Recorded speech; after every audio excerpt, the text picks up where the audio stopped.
How much did you receive? Ever since I retired, my wife Nancy had been unusually interested in my severance package. The day after the severance pay was deposited, my wife was nowhere to be found. I've been waiting for this. Honestly, a part of me always had a nagging feeling that something like this might happen. When Nancy returned home, I confronted her about it. David, thank you for all your hard work until now. My colleagues presented me with a bouquet as I retired from the company I had worked at for over 20 years. My name is David Brown, and I'm 65 years old. I'm a recently retired employee. My family consists of my wife, Nancy, who is 5 years younger than me, and our only son, Richard. Richard was born when I was 33, and he's now married and living on his own. Whenever my son visits with his wife, Nancy always cheerfully orders takeout sushi. A devoted son with a reliable wife and a cheerful spouse of my own. To anyone, it would appear to be a warm and happy family. I had planned to spend my golden years leisurely with my loved ones. Thanks for everything, Dad. On the evening of my retirement, Nancy poured me a beer. The table was laden with a feast she had prepared since the afternoon. Gratin, pasta, fried chicken, and even my favorite dumplings in various styles. You've made so much, thank you. It looks delicious. Let's eat. Since our son moved out, it's been just Nancy and me. I'm not much of a talker, but Nancy always kept the conversation lively during meals. She'd share gossip about her friends, celebrity news, or complain about her clothes getting tight. I enjoyed my meal while nodding along. Hey, honey. As I was eating, Nancy spoke to me. You've officially retired now, right? Yes. Is that why you made such a grand meal? Nancy isn't the best cook, but she occasionally put in the effort to make a special meal for me. Regardless of the taste, I was always grateful when she cooked for me. Yeah, sort of. So now that you've retired, you'll get that, right? The retirement package. She asked hesitantly if I had received the retirement package. Why is she looking at me so intently just to ask that? The retirement package should be deposited by next month. Nancy's face lit up, her eyes sparkling. Then, we just have to wait a month for the details. Probably, yeah. Nancy was in a great mood all night. About a month later, I checked our account. How much did you get? Around $100,000. It's all in the account. Wow, that much. Nancy covered her mouth with her hand, surprised. She was astonished by the amount, even after deductions for state and federal taxes. If I had held a higher position, I could have gotten more. It's pointless to dwell on it now that I'm retired. But I still felt a twinge of regret, wondering if I could have been promoted if I had pushed a little harder. Still, I've retired now, and I worked hard in my own way. From here on out, I'll make the most of this severance package and my pension. Let's celebrate your severance pay. Time to break out the beers. At dinner, Nancy brought out a bunch of beers. We usually limit ourselves to 1 beer a day unless it's a special occasion, so this was out of the ordinary. Feeling liberated from work, I happily indulged in more and more beer. The next day, my head is pounding. After drinking too much beer last night, I had crashed into bed and passed out. When I looked at the clock, it was 11 a.m. I always used to wake up at 5 a.m. on weekdays, but beer is a powerful adversary. My head is killing me. Do we have any aspirin? I went to the kitchen for medicine, but Nancy wasn't there. What, Nancy? Where are you? I didn't see her in the living room either, but there was a document and a small note on the table. I'm going on a trip for a week starting today. Please sign this. A trip. This is the first I'm hearing about it. I looked at the other document. It was a divorce paper signed by Nancy. What? A divorce? She had left the divorce papers and vanished from the house. I crumpled the note written in her handwriting and immediately called her cell. What's the deal with this sudden divorce? I could hear her voice and the bustle of the outside world over the line. There was also a sound like a train station announcement. Was Nancy catching a train? We're both retired now, so let's be free. We'll split the assets. Just sign the papers and file them. Her voice sounded higher and peppier than usual. But the bombshell of divorce made my hangover evaporate in an instant. I can't just accept a snap divorce. Come home, and let's talk this through. I'm boarding the train now, so I can't stay on the phone. I'll be back when my trip's over, so file the papers by then. The call cut off abruptly, and I slumped into a chair, drained. Split the assets? No way. I jumped up and yanked open the drawer where we kept our valuables. The bank book and seal are gone. We'd managed our joint account with my salary and Nancy's part-time earnings. Of course, my severance pay was in there too. She'd taken the bank book. Realizing all our assets were gone, my mind went blank. No wonder she was so fixated on money on my retirement day. We still hadn't paid off the mortgage, and a pension alone wouldn't cut it. Should I call the cops since she took the bank book? But without knowing where she went, there wasn't much they could do. Besides, the police might not want to get involved in a domestic spat. Wait, I still have that. Just as I thought I was at my wit's end, I remembered my ace in the hole. I opened my desk drawer in the study to check on something. Good, it's still here. Even though the sudden divorce blindsided me, part of me had always seen this coming. I met Nancy through a mutual friend. From a young age, she was bubbly and had a knack for making men feel special. She was always surrounded by guys, and I remember having plenty of competition. It was almost a miracle that I managed to date and marry her. Nancy was kind to me, and our married life seemed rosy. After we tied the knot, she became a full-time housewife, taking care of the home. She struggled with the chores, often serving up kitchen disasters with an apologetic look I found endearing. After our son Richard was born, I started pitching in with housework and childcare to lighten Nancy's load. Knowing she was wiped out from childbirth, I'd rush home after work to whip up dinner for her. This is delicious, thank you. However, from that time on, while Nancy doted on our only son, she gradually became harsher towards me.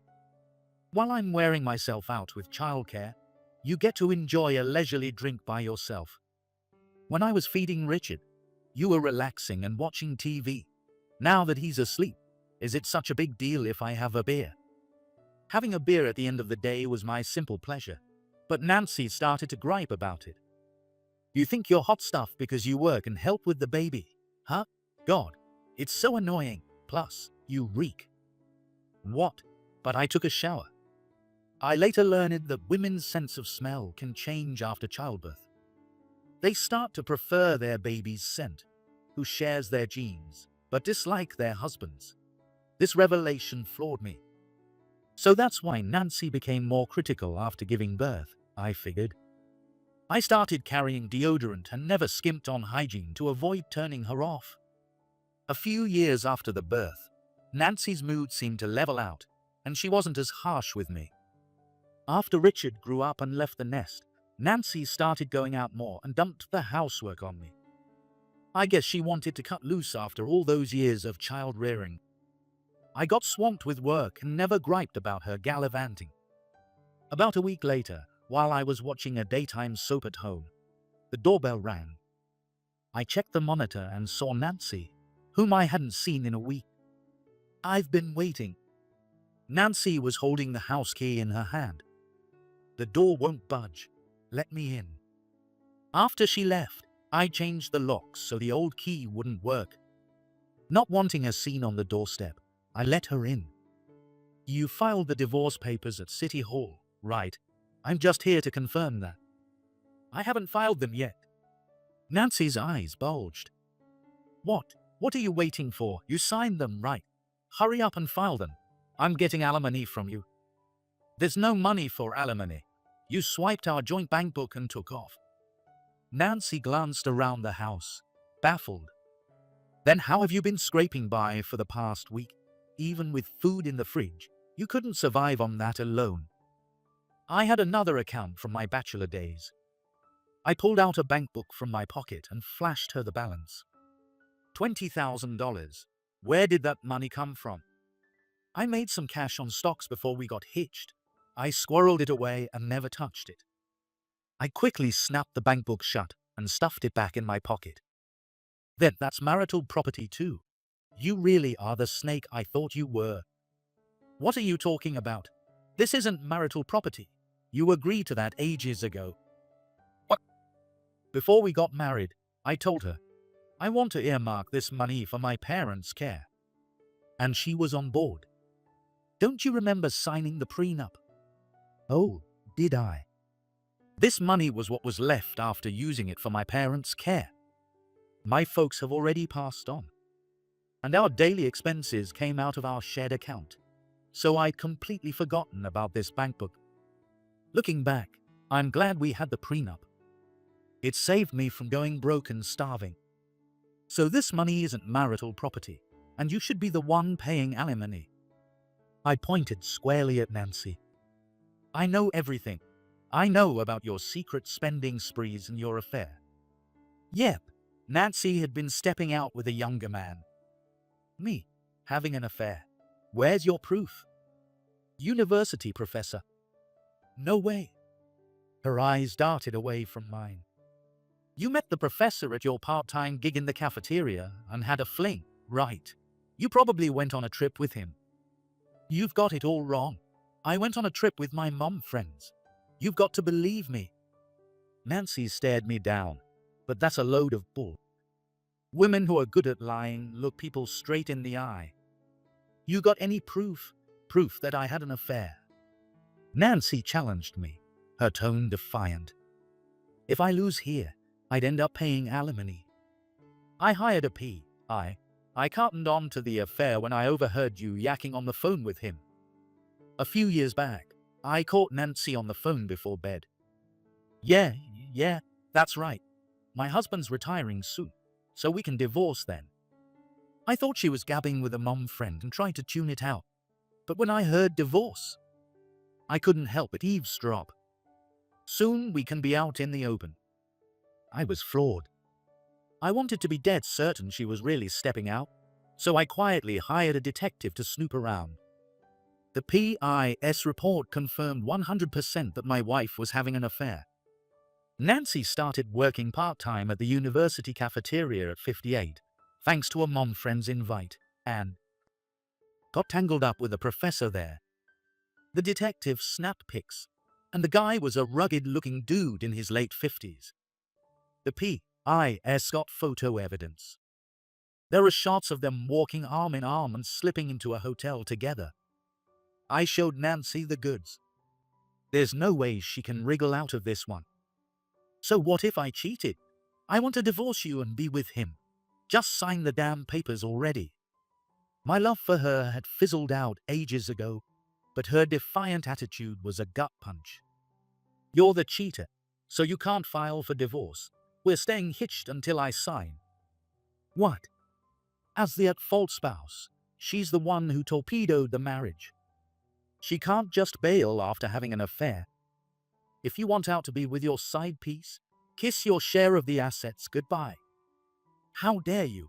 All that money's mine. As Nancy and I locked horns, the doorbell chimed. Is it that time already? I glanced at the monitor and spotted a familiar young face. It's Richard. What? Nancy's face lit up when she realized our only son had shown up, and she beelined for the door. I trailed her to greet Richard.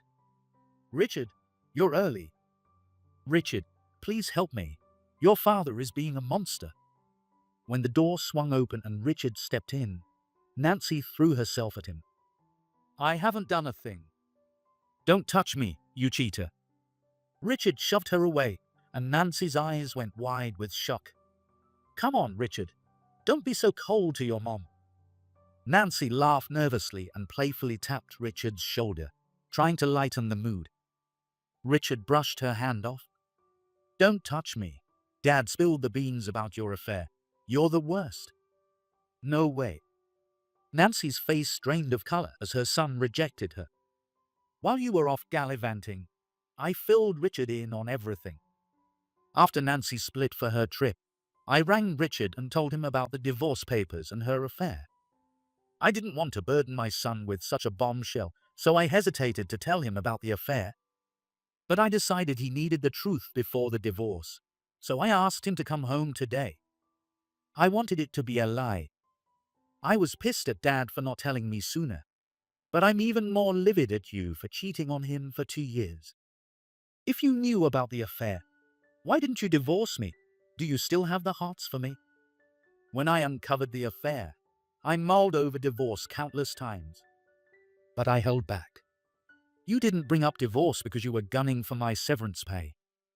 So, I bided my time until retirement to snatch all your money and leave you high and dry. I lived with Nancy, always nursing my thirst for payback over her affair. Pick your poison, the assets or the man. I'm fine taking this to court through a lawyer.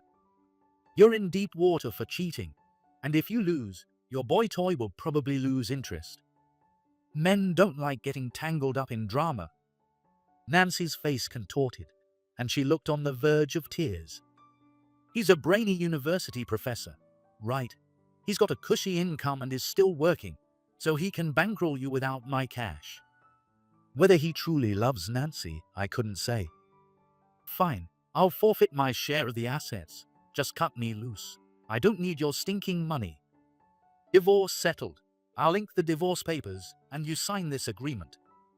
We both signed the divorce papers and the agreement. She chose a fresh start with her lover over keeping the money. She must be head over heels for that guy.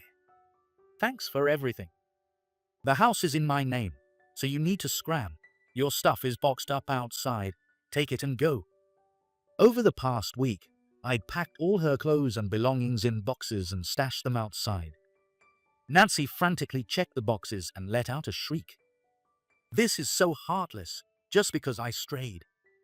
Sobbing, Nancy turned to our only son as her last lifeline. Richard, you're on my side, right? I'm your mother. But Richard looked conflicted and clammed up. I was going to talk about this while I'm here. My wife is pregnant. What? What? I was blindsided by the joyous news, but Nancy was even more thunderstruck. She'd been chomping at the bit for her first grandkid since Richard tied the knot. She was itching to help with the baby, but the thought of her cradling my grandchild with those cheating hands made my skin crawl. But I can't let a mom who two-timed meet my kid. I'm grateful for raising me, but we're done. Don't ever darken my doorstep again. No way, please wait. Holding my first grandchild was my dream. At least let me be there for the birth. Please reconsider. Nancy pleaded with Richard, but he kept her at arm's length. I'd never let someone as low as you into the delivery room. If anything happens to my wife or child, I'll never forgive you. Nancy, who'd been counting down the days to her grandchild's birth, crumpled to her knees after being disowned by her son. She was a brazen woman, thinking she could cheat and still expect to cuddle her grandkid. You both are so cold-hearted. Don't you love your wife and mother? I'd lost all love for this woman ages ago. It wasn't just the cheating. There were other reasons too. You don't love me either. That retirement dinner you whipped up was all frozen grub, wasn't it? There were other reasons too. What? The lavish spread on the table for my retirement day was all frozen food. I cartoned on because I used frozen meals for my lunches, so I recognized the taste. It was tasty, but the telltale flavor of frozen food left me with mixed feelings. Even my wife celebrates my birthday with a home-cooked meal. Were you always this half-baked? Love changes people. Richard glowered at Nancy.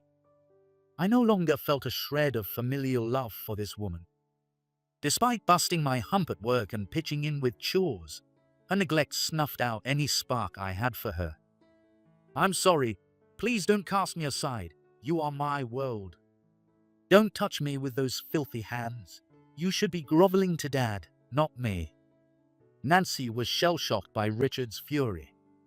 I'm sorry for cheating, Dad. I'll give back the money.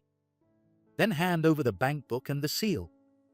Nancy fished the bank book and seal from her purse and passed them to me. What possessed you to cheat in the first place? At first, it was just a lark for me too. But the professor kept buttering me up, saying I was gorgeous, and as we knocked back beers, things got out of hand. So she fell for a smooth-talking snake. I'm taking you and that sleazeball to court for alimony. Brace yourself. When I bellowed, Nancy crumpled to her knees, eyes brimming with tears. I'm sorry. She broke down sobbing and kept apologizing. Through the lawyer the P.I. hooked me up with, I sued Nancy and her boy toy for alimony. Nancy, who'd been blubbering, flew into a rage when she was slapped with the alimony papers. Why, I forfeited my share of the assets, and you've got your golden parachute. You're loaded. I don't even have 2 nickels to rub together. I've been put through the ringer because of your fling. You had a blast with your lover boy. Now it's time to face the music. Drag the professor here. Nancy reluctantly dialed up her lover. The 4 of us, the lawyer, Nancy, her paramour, and I hashed out the alimony. The professor fessed up to the affair and spilled the beans about their getaway. You planning on putting a ring on her finger? Nancy seemed head over heels for the professor, but I was curious about where he stood. Marriage? No way. I've got a ball and chain at home. What? Turns out, this university professor was quite the Casanova, and he said his romp with Nancy was just for kicks. There were probably other co-eds at the university he'd taken for a spin too. You lying snake. You said I was your one and only. I change favorites like I change socks.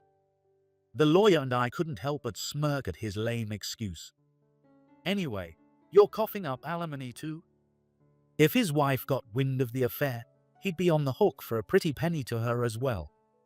Nancy might even owe his Mrs. Alimony too. Nancy, who'd been genuinely smitten with this cad, now looked like a deer in headlights upon learning he was hitched and saw their fling as just a bit of fun. She probably thought she'd coast on my dime, but her future now looked pretty grim. I pocketed $30,000 in alimony from Nancy and her lover boy. I was sweating bullets about the statute of limitations for claiming alimony, which is 3 years from uncovering the affair, but it's finally put to bed. Nancy also got slapped with an alimony suit by her lover's wife, which her folks had to cover, leaving her not just broke, but in the hole. The university professor vanished from campus and is reportedly locked in a legal slugfest with his wife. These days, Nancy's back at her parents' pad, weathering their icy glares and feeling like yesterday's news while juggling multiple gigs to climb out of debt. Having to punch the clock even after retirement must be rough. A few years down the road, I finally kissed the mortgage goodbye and am living it up as a bachelor at home. Today, my son and daughter-in-law are swinging by, so I've been on a cleaning spree since dawn. Just as I put the finishing touches on the place, the doorbell chimed. Oh, they're here. When I swung the door open, my son and daughter-in-law were standing there, and my grandkid was sawing logs in the stroller.